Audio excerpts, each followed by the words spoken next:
wonderfully discussed. Our next speaker is Dr. Giriraj Vibhuti, who's a consultant vitreoretina at the prestigious M.M. Joshi Eye Institute, besides being a visiting consultant to various cities with multiple national and international awards for his surgical videos. Let's hear from you, Dr. Giriraj. Thank you to Dr. Srinivas sir and Chitra ma'am and team ARC for this opportunity. I'll try to finish within the time given to me. Let's start with the case.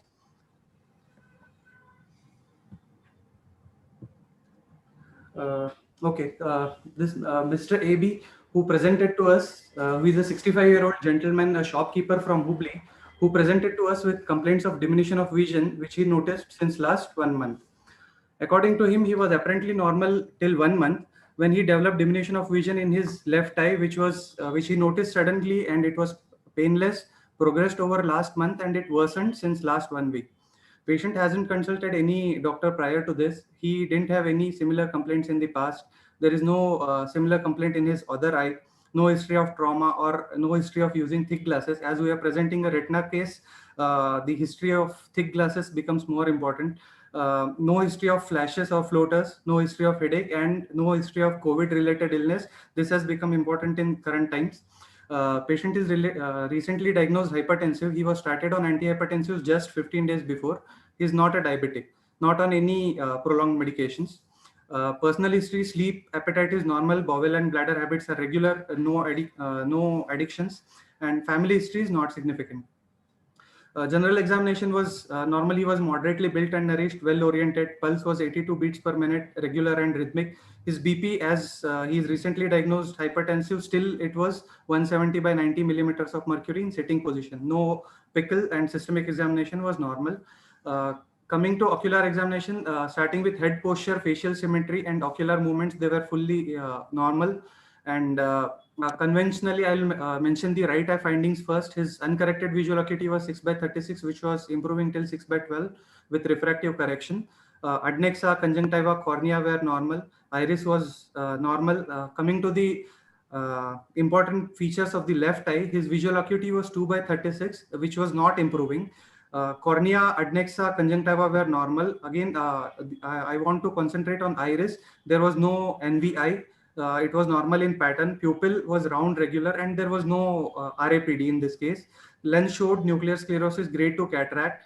Anterior vitreous phase was normal. GAT, again important finding, measured at 2 p.m. It was 16 millimeters of mercury. So conventionally, the right eye, even though it appeared normal, we should look at the vessels also. Vessels showed a few AV nicking signs, which were suggestive of grade 2 hypertensive retinopathy. And coming to the eye proper, the examination eye proper, in the left eye, the media was clear. Optic disc was normal in size, shape, color, pattern, and the neuroretinal rim was healthy. The margins were well made out. As we can see in the diagram, there were multiple superficial and deep hemorrhages which were straddling along the superiotemporal arcade. Mainly, they were mainly inside the arcade, but few hemorrhages were outside the arcade also, and few were in the macular area also. On the 90D slit lamp biomicroscopic examination, we could see the foveal elevations and without any foveal reflex, suggestive of macular edema. So this is the fundus picture of that patient, and we can see venous dilatation also. So coming to diagnosis proper, my diagnosis is left eye superiotemporal branch retinal vein occlusion with macular edema with grade 2 hypertensive retinopathy and the incidental finding of nuclear sclerosis grade 2 cataract. Right eye had nuclear sclerosis grade 2 cataract with grade 2 hypertensive retinopathy. Thank you.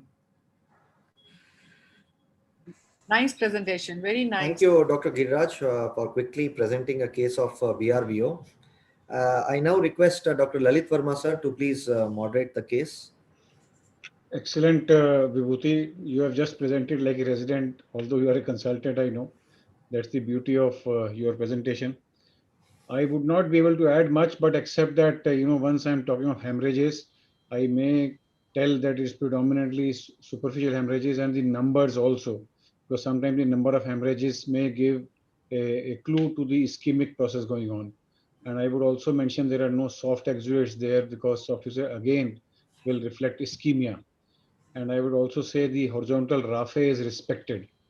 Because sometimes this, even though it may be a branch vascular block, sometimes it may have a component of hemispheric block also. You rightly emphasized IOP and rubeosis and other things. That was very nicely done. AV changes also, like right eye you said has some hypertensive retinopathy. Uh, History-wise, I think something more needs to be maybe deciphered, because if we are talking only of ocular condition or some systemic conditions, because we also need to remember that a lot of these vascular blocks may have a hidden cardiac issues or systemic issues also. So those also sometimes we have to decipher and add.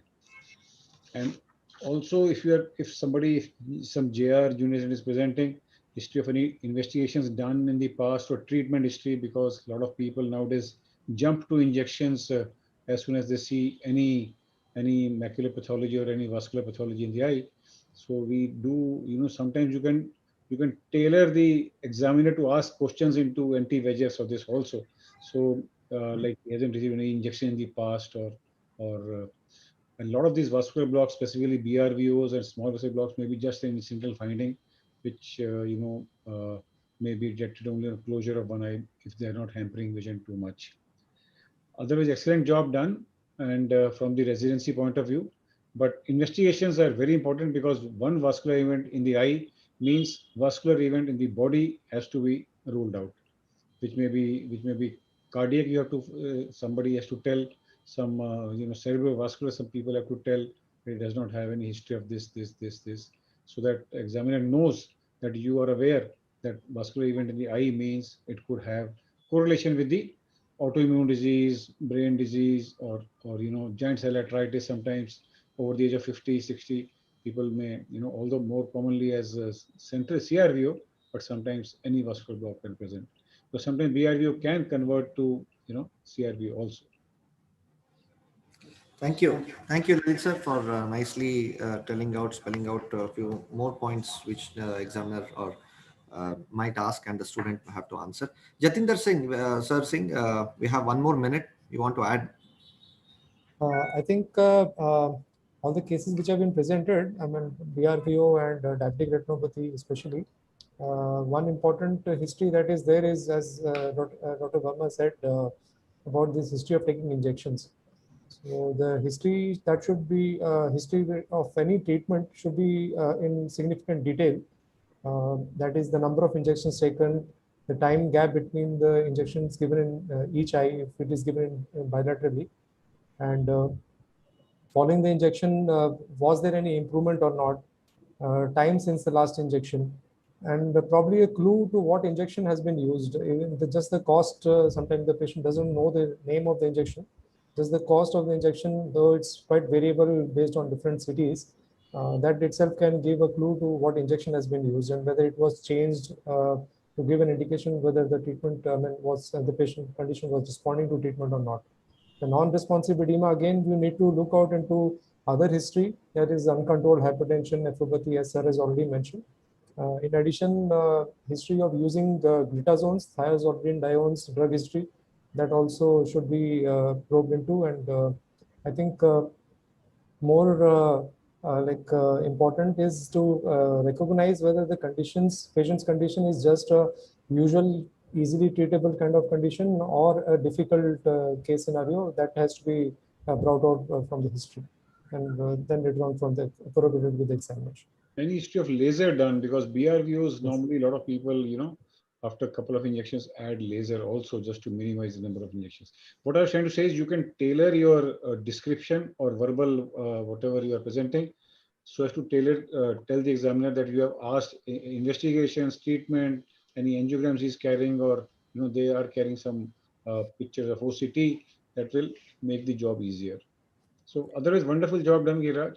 Congratulations. I just want to add a point about the COVID history that he took. Yes. We have had several cases of COVID fever in the past, coming with vein occlusions, sometimes arterial occlusions, and frank vitreous hemorrhage also. And I think we have seen close to 10 to 12 patients now.